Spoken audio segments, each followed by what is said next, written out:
So what's up mga ka-action, muli naman po tayo nagbabalik sa ating panibagong video, panibagong reaction mga ka-action, mga kakamping. Gusto ko lang ho na i-share ito ang nakakaano na paninindigan ni Mr. President Bongbong Marcos. Ito po ang kanyang police speech sa Philippine Navy anniversary ho mga ka-action, mga kakamping.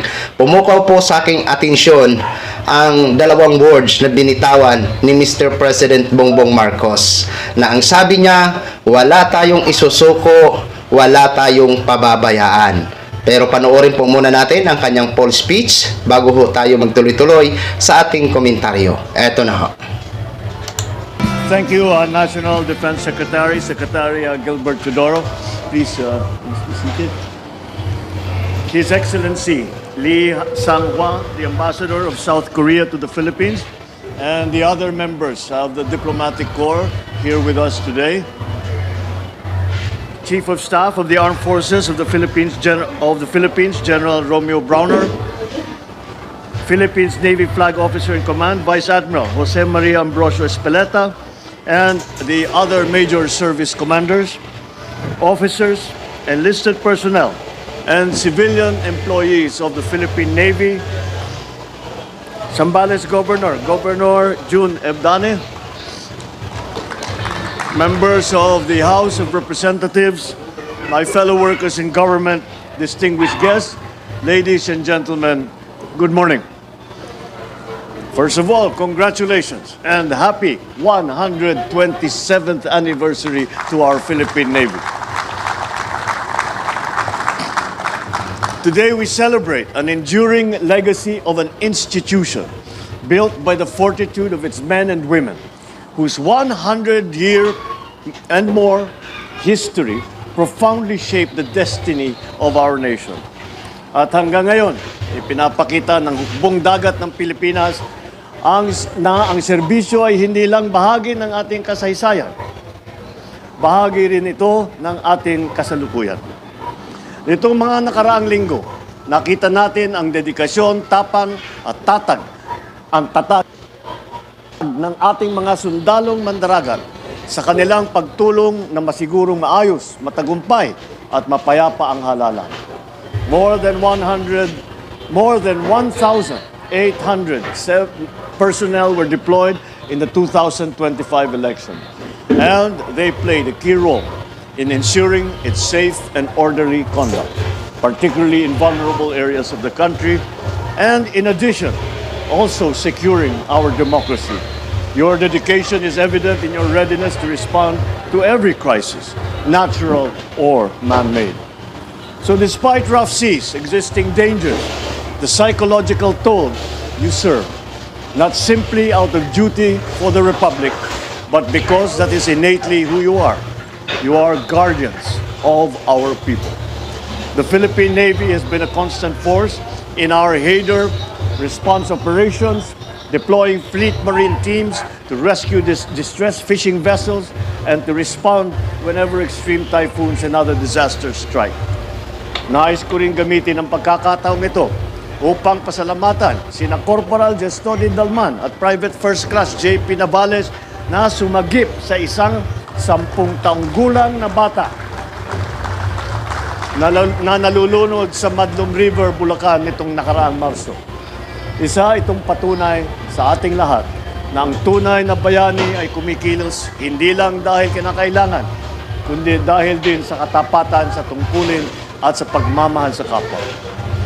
Atin din binibigyang pugay sina Intelligence Specialist Third Class Jeff Villanueva bilang Enlisted Personnel of the Year at ang arkitekto na binibigyan natin ng napakaraming trabaho na hanggang ngayon na hindi na natutulog, ang Architect Sherwin Cornejo bilang Civilian Human Resource of the Year. Ang inyong natatanging tapang, galing at husay ay nagbigay ng karagdagan lakas at inspirasyon sa buong hukbong dagat. In every mission, the Navy proves that maritime strength is measured by the character, clarity of mission, and the commitment of those who serve. That same commitment to duty was clearly seen in the West Philippine Sea and in other maritime outposts. The Navy personnel serve as peacekeepers both in land and in sea, remaining steadfast as ever, upholding our nation's maritime entitlements with dignity and with courage. Sa kabila ng tensyon sa ating rehiyon, nananatiling matatag ang ating hukbong dagat. We stand firm. We will never tolerate any act of disrespect against our sovereignty. We will continue to safeguard our maritime zones and exercise our maritime entitlements in accordance with international law. Wala tayong isusuko, wala tayong papapabayaan. We reaffirm our commitment to being a responsible member of the international community, engaging in all matters diplomatically and upholding the established principles under international law. This obligation is reflected in our proactive and sustained engagement in international defense and security efforts. We also continue to actively participate in various exercises such as the Balikatan, Sama-Sama, Rim of the Pacific, and multilateral naval exercises, Kakadu. We have likewise conducted staff-to-staff talks with other nations, and we have hosted the ASEAN Defense Ministers meeting experts working group on maritime security. All of these are aligned with our broader efforts to foster cooperation and to maintain peace, both within our borders and across the region. In line with these endeavors, this administration remains resolute in its agenda of a future-ready and modernized armed forces of the Philippines. What we witnessed during the commissioning ceremony of the Navy's two newly acquired vessels, the BRP Miguel Malvar and the BRP Albert Mahining, is a Philippine Navy that is modernizing, that is evolving, and is ready to conduct more complex and effective operations in promoting the country's national interest.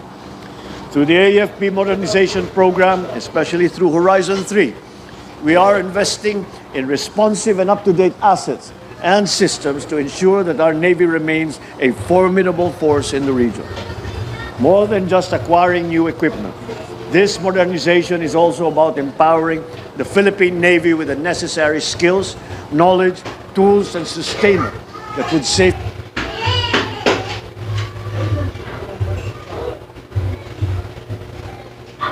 areas, beginning with the groundbreaking at Naval Station Nabasan and continuing with Chiquita and Grande Islands.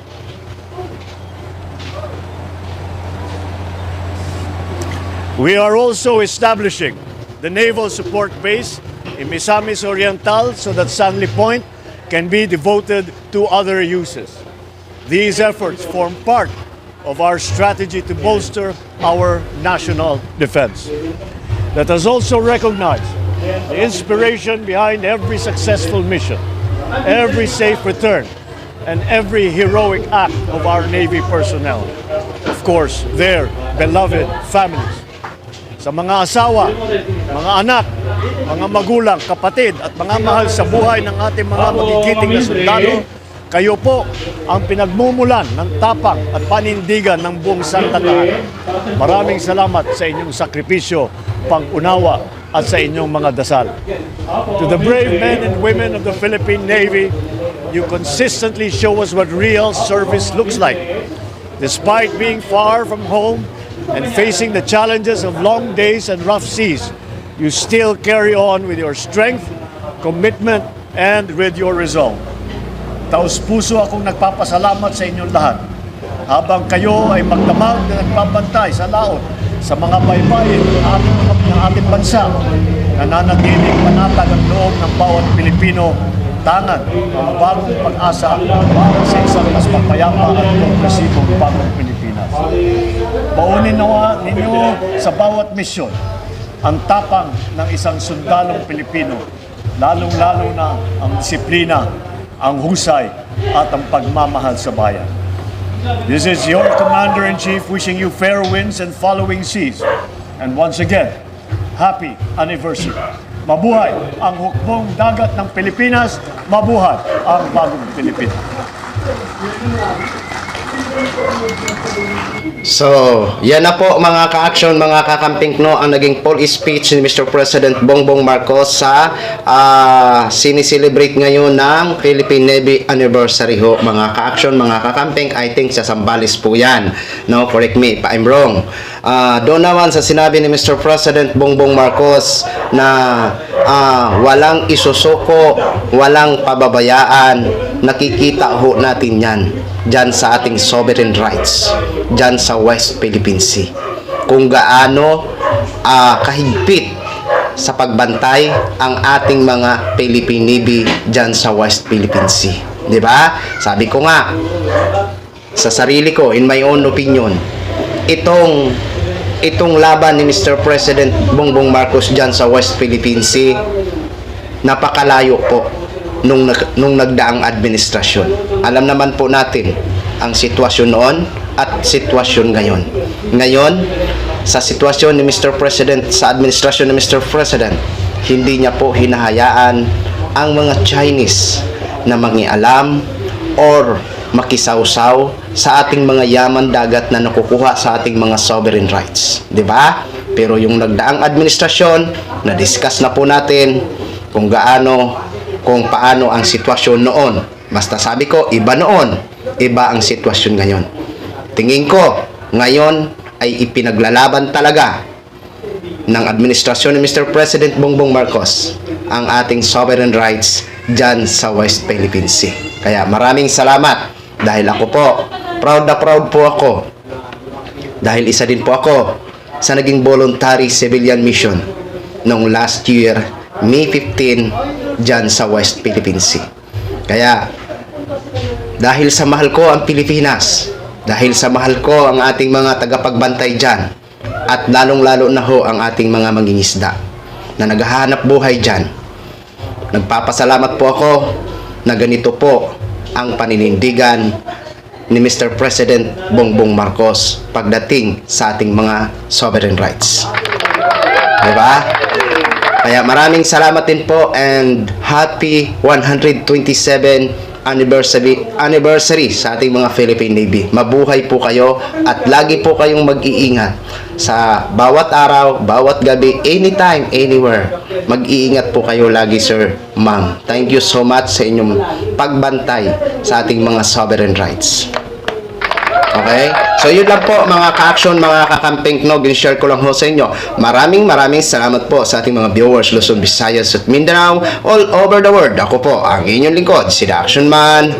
Have a good day, everyone.